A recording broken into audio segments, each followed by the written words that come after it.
Ayun ho. Ayun po. Ayun ho.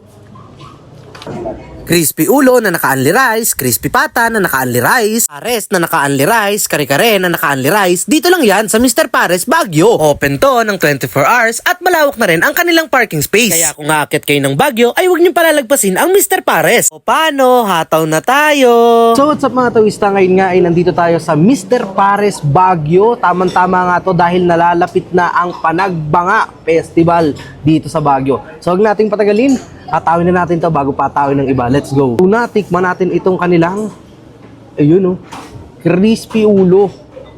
Oh, hawig ko ba? Tikman natin.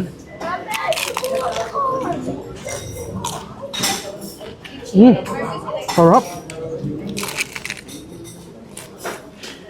Lagyan natin ng sabaw. Uy.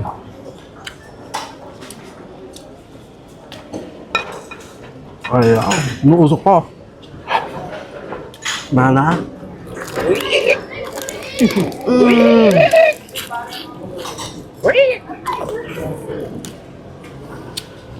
Sarap. Quality ka sakmol. Tindi. Lechon kawali. You know.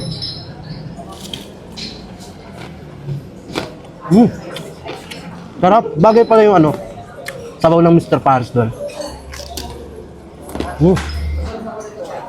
Kain.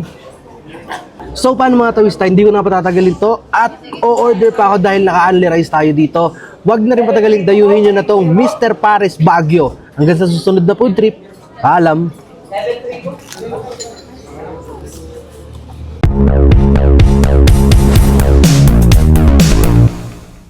Hataw!